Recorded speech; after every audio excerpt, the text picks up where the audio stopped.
Praise the Lord.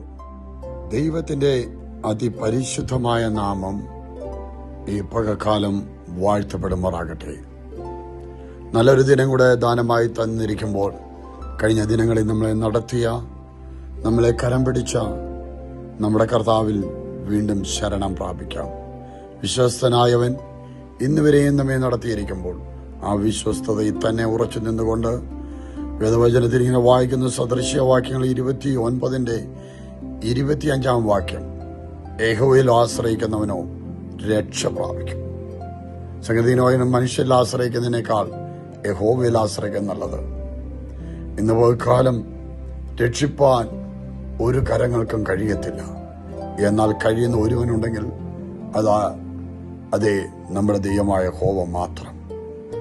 ആ വചനത്തിൽ അങ്ങനെ വിശ്വസിക്കുന്നെങ്കിൽ ആ വചനത്തെ പൂർണ്ണമായി ഏറ്റെടുത്തുകൊണ്ട് പറയണം, ഞാൻ യഹോവയിൽ ആശ്രയിക്കുന്നത്. എന്റെ ദൈവത്തിന്റെ കരം കുറുതായി പോയിട്ടില്ല. എന്റെ ദൈവത്തിന് അസാധ്യമായ ഒന്നുമില്ല.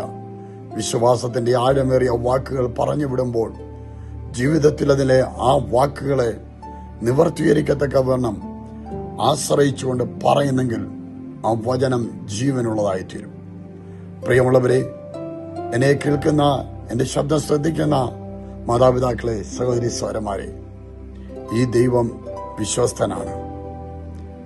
മാനുഷികമായി നമ്മുടെ കണക്കുകളിലോ പദ്ധതികളോ ചിലതൊക്കെ അതിൻ്റെതായ നിലയിൽ നടക്കാതെ പോകുന്നുണ്ടായിരിക്കാം. എങ്കിലും തകർന്നു പോകാതെ നിർത്തുന്ന, നമ്മെ രക്ഷിക്കുന്ന ആ യഹോവയിൽ വീണ്ടും ആശ്രയിക്കട്ടെ.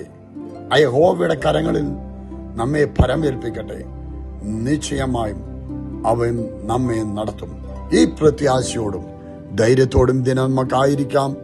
സർവശക്തനായ ദൈവം ഈ ശബ്ദം ശ്രവിക്കുന്ന ഏവരെയും അനുഗ്രഹിക്കുമാറാകട്ടെ. ആമേൻ, ആമേൻ.